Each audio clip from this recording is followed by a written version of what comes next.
picture of speed and consistency. Bringing it home, Scott McLaughlin wins at Barber Motorsports Park.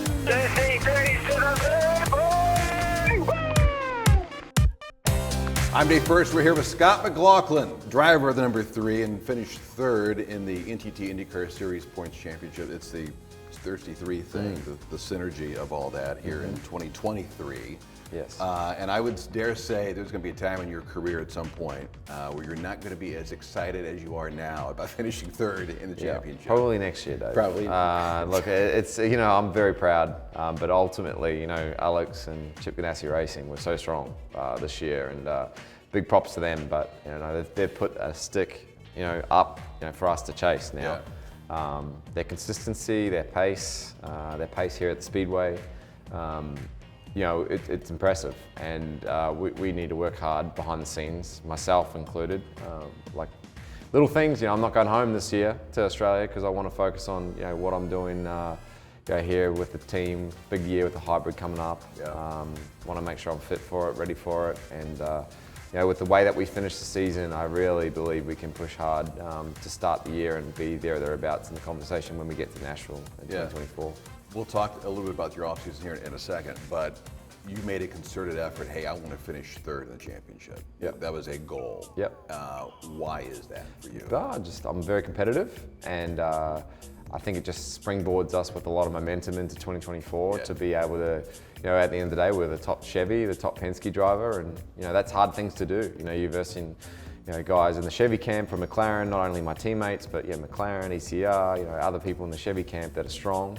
And then you've got, in my camp with Will and Joseph, both Indy 500 champions, both champions of the sport. I was super proud. I've learned a lot off them, but then it was about me trying to find that next step within myself, and I think I found that. It's just a matter of progressing and continuing to get better. But absolutely, that was a big goal in mind, and I'd be lying if I said it wasn't satisfying being third and beating my two teammates. Yeah, I was going to say, let's be honest, if you can beat Joseph and Will on a regular basis, chances are you're going to do pretty well. Yeah, exactly, and that's why, I felt like towards the end of the season, we qualified really well. It was close between us all three, but I felt like we had, more often than not, we were ahead of the team, and then the racing itself just being consistent, obviously getting the points towards the end. I'd love to win a couple more races. That's probably the one negative about the year. I love we had to win at Barber. That was amazing. Yep. But there was a lot of races there that maybe we could have done a little bit better. Toronto comes to mind, Nashville comes to mind. Even though we had good results, I think we let a couple of wins slip, and that's something that we'll work on for next year. Let's go through some of these races. You mentioned Barber.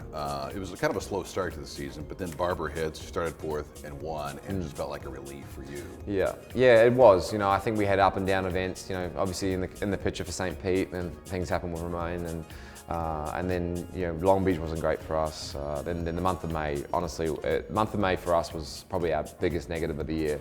Just really had a difficult race in the GP, and then the Indy 500 just didn't go to plan. But I learned a ton, regardless of how negative it was for our championship. I learned a ton that I need to set up that year earlier, better, and then because from the 500 on, we were really, really good, and that's what we need to learn. To your point, it was a string of front row starts, 7 all told, starting in Detroit. I mean, your comfort level in qualifying seemed to be night and day from the beginning of the season to midway. Yeah, it is, and I think it's not only a comfort level with me in the car, but it's a comfort level with myself and my engineer, with Kyle, my strategist, and what his confidence in me to go out the very last car and put a lap down with the best tyres, best rubber on the track. We as a team, we've just really built really nicely, and there's a lot of confidence, a lot of, we've got a lot of, teamwork there and a team morale that, is pushing us onwards. Yeah. And I think that proved in our results towards the end of the season. Very comfortable, obviously, on a short oval. Yeah. And the pole at St. Louis was certainly memorable for you. Yeah, that's the next goal. A win on an oval, regardless short or long. But the pole was great. The bummer was we qualified pole and we had to take the engine penalty. Went back to 10th, you know, and that was probably one that sort of got away from us in some ways because we had a really good car. Yeah. But you know, that's you know, really proud of that. But I'm not going to lie, like it is grating me not having won on an oval yet. I don't want to count my chickens before they hatch. I know I've got time to get there, but you know, I really want to win on oval. But you become so comfortable on them very quickly, Yeah. which you don't find a lot. I mean, you go back, your teammate Will, it took years for him to, I think, really be comfortable on oval.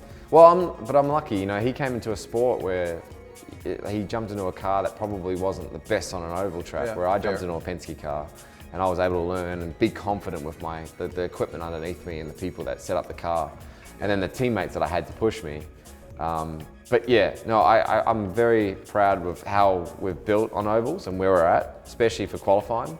But like the next step here is, you know, at Indy, you know, that's like this one has, you know, the last 3 years it's been very tough, probably, you know, and it reminds me a lot of Bathurst, how when I grew up in the supercars, you know, I took a bit to get used to that track, and then eventually we won. And you know, I would love to win my first oval here in the 500. That'd be pretty cool. If you're going to win the first oval, why not make it this That'd place? be pretty cool, right? So, Yeah. I think Ericsson did that. I think it'd be a pretty cool thing. Not bad. Last thing about this past year, the fight you showed at WeatherTech Raceway at Laguna Seca was next level. I mean, there was like 3 races in one in that for you. Yeah. Proud moment to finish on the podium there? Oh yeah, like that. I said to the guys and girls on the team, like I said before we got in the car, 2024 starts now. It's cliche, but it really, you know, I was really proud of the effort there from everyone. Yeah. You know, we were up and down and then change front wings and then get us on a different strategy and really just not give up. And we never did, from the lap 1, from getting hit to like coming back through. You know, we went up and down like a yo-yo, and I was super proud of that effort. You know, I was super mad too at the start of the race, so I was throwing moves left, right, and center. I had a lot of fun doing that. A little red mist going there. Yeah, and there was a little bit of you know, throw the, you know, this is the last race of the year. Who cares? You know, let's go. You know, I had nothing to lose really. Yeah. But you know, ultimately, if we're in the position for the championship next year and we need to do something like that, you know, it was a nice little practice round if it ever did happen. We talked about this earlier. Your comfort level with this sport is completely different than it was 3 years ago. Yeah. Do you imagine that continuing? Do you become more comfortable, if you will, if that's possible? Yeah, I guess you could say, you know, it's not only this sport, it's this country, it's everything. You know, I just feel I know a lot of faces in this room that I didn't know before. You know, like you know, it's not only on track, but it's off track as well. You know, like when I first came here in 2020, really, you know, I didn't know anyone, and I was sort of walking around, and, you know, didn't know anyone's name. And it's kind of it is intimidating, regardless of how you look at it, whether it affects you or not. But it does affect you a little bit. But now I just feel at home. And I said at the banquet, you know, I feel like I'm an open wheeler driver now, like I'm more than a touring car driver. I genuinely feel that, and you know, that's pretty cool. And the respect from my peers and people that actually consider me now to be a threat, you know, that's a good feeling and confidence booster, not only for me, but people working on my car, and it just bumps up the morale of the team, and just really proud of the work. But there's, you know, it's great that I'm comfortable, but there's a long way to go for me to be, you know, as successful as Pillow or as good as Joseph on an oval. Like, you know, I know I've got a lot of hard work ahead of me. Well, you're a threat. There's no question about it. Let's to that point, let's talk about rivals. That I think there are some out there with you at this point. You're very outspoken about back markers this year, especially on some of the ovals. You want what you need out there. Yeah. Right? Oh, I mean, I wear my heart on my sleeve with some of the stuff, and I think you got to. You know, it gets tight out there. The tension's high, and you know, for sure, man. A few times I got pissed off or whatever, but you know, there's a fire there because you just want to win, you want to get it done, but you want to be respectful while you're doing it as well, and understand, you know, people are in their races and whatnot. But you want to. I've always felt that I give respect. You know, people racing me, you race hard and fair, and you give back what they give you. And there's a lot of people out there, you know, sort of what goes around comes around. To that point of respect, we talked about Roman at St. Pete again, and afterwards, you went up and said your piece, right? Yeah. looking back on that, I wish I probably watched the replay a little longer because I think we both played a part in that. But I was glad that I've always been like, if I think I'm in the wrong, I'll go and apologize or at least talk about it. Like I'm never one to sort of shy away from saying something to someone, whether it's good, bad, or indifferent. But you know, that one with Romain, I mean, that was a bit of a statement too, because if I let him go around the outside of me, you know, that was, you know, that lets everyone else know who you are. Yeah, I didn't want to, it's not that I wanted to take him out, but I wanted to make it hard. Yeah. And the end result wasn't what we wanted or what I wanted or what he wanted or anyone wanted. But it was a line in the sand that I had to do, and it sucked the outcome, but I wasn't sorry for putting myself in that position. Yeah. Lastly, is Joseph a rival? What's that? Is Joseph a rival at this point? Oh yeah, I mean Joseph, Will, everyone. No, hate everyone. No.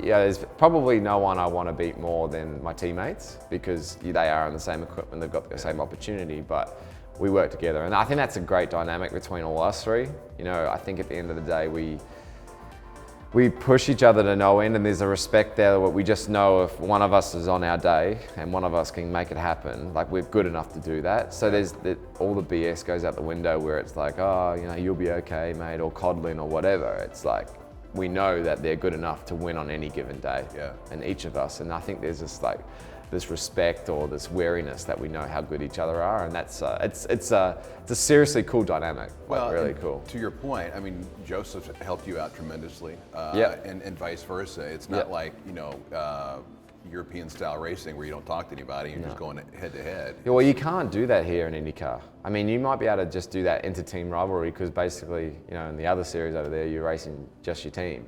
Yeah. Where here, it's like there's everyone down to, you know, AJ Foyt can win a race. Let's be honest. For sure. And that's what we're so lucky here with an IndyCar. You know, you have, you know, your coins one day, they're really fast, or you have your Foyts that are, like I said, really fast, or, you know, Andretti sometimes on street circuits are ridiculously quick. So you can't have this rivalry where you're holding back, because the minute you do that, it just slows the team down and we just find ourselves backwards. And I think the engineers have a great spot with that, and us drivers, and I think that's why I think Team Penske we're just chipping away, we're pushing away, and fully believe that 2024 we can be even stronger than we've ever been. All right, you said you're not going back home. What's the off-season hold otherwise? Look, I'm hanging out. I'm not going to go home to Australia and New Zealand. I wish I could, but a lot of testing with the hybrid, getting ready for that. Yeah. I want to make sure that I'm fit, ready to go. Like 2024 is going to be a big year, and fully focused. But I'll enjoy it. It's Thanksgiving. You know, it's my favourite holiday. The food's unreal. Really? Oh yeah. What do we? Oh yeah. Like I'll probably put 20 pounds on over the off season. No, I'll be all right. I'm going to work pretty hard, but I'll chill out with family, friends, and there'll be a time and place where we can relax, and then I've got to get back into it and be ready for next year. Is there a holiday weekend that there's an equivalent to in Australia and New Zealand that is like Thanksgiving, where you just kind of throw everything out and you eat whatever? Yeah. And probably whatever? Christmas, honestly. Okay. Like at Christmas, we don't celebrate Thanksgiving obviously, but the Christmas is like a big, because it's summer there, so everyone's off work, and it's a little bit more like off work for a long time, like two or 3 weeks. So school's out, so it's a big deal having, like, you know, all the food, and that's awesome. But some of the food here, like, I don't think there's anything like being cold at like Thanksgiving, cold at Christmas, and having like just all this food and big meals and bloating out, having that 4 p.m. sleep. You know, like there's nothing. I passed the F out, and it's unreal. Throw a football game on TV. Oh it's over with, right? So I'm so American now, man. I love it. I certainly love it. What's the most American thing you've done? I don't know, man. Just probably watching football on Thanksgiving, or being a part of the conversation. I love this country. I'm very proud to have been here. And I can't wait to one day be a citizen, because I'm going to do that. And I actually want to. They had this naturalization ceremony here, and I want to do it here one day. So we should work that out. But I've got to pass my test first. But we're in a it's a cool spot, and I'm very lucky to be here. Here's the weekend for you: naturalization and Indy 500 win. So, Yeah, see, that should do it.